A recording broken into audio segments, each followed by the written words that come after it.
Hi, so I just want to do a quick video on trying to help you not shank the ball, mainly from chipping and pitching, which is where I see it a lot. And one of the reasons that I think it happens is the club comes inside on the way back and goes out too much towards the ball on the way through. I think you'll know what shank is, or you wouldn't be looking at this video. So we'll just get on with how to stop it rather than explaining what it actually is.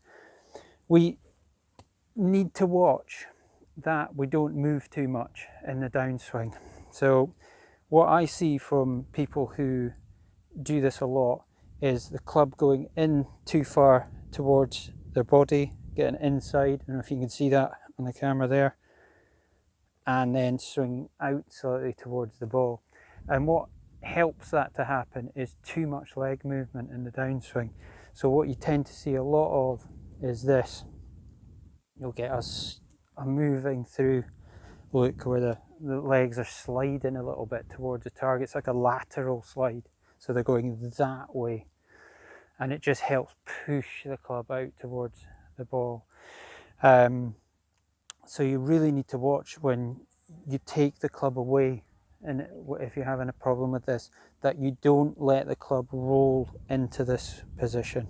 It can't go inside, it's got to try to go out here, because if you're starting here going inside, all you're going to do is shove this hosel towards the ball, and the opposite of that is actually coming across it. You're actually pulling the toe to meet the ball. I know in extreme circumstances in full swing you can hit a shank from coming over the top, but generally, mainly I see this from the inside throwing the club out.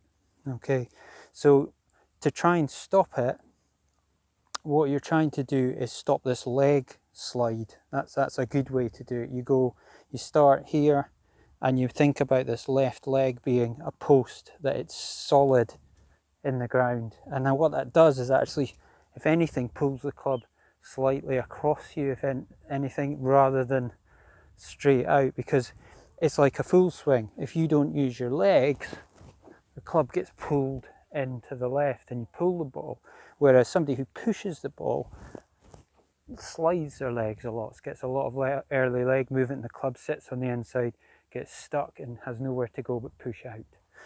So you're always thinking about trying to keep that left leg from sliding through as you go through.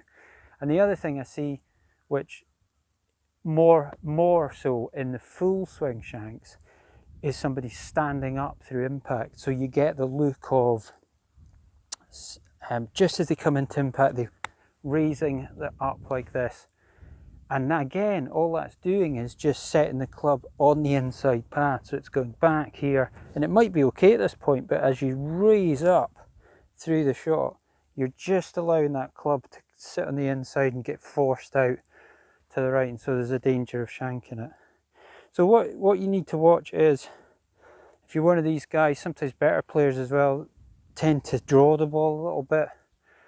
They sometimes start going too far on the inside, and that causes it. So you just need to set yourself up as you would normally for a chip, but just then be slightly more aware of this left leg being posted. Now, your normal setup for chips, you know, I've talked about that before. You want your hands reasonably close. I know people talk about anti-shank and stand further away, but really I think it comes about from other things that you do, slightly too much movement. So you're just trying to set yourself up, post a leg, back and forward, and hit it.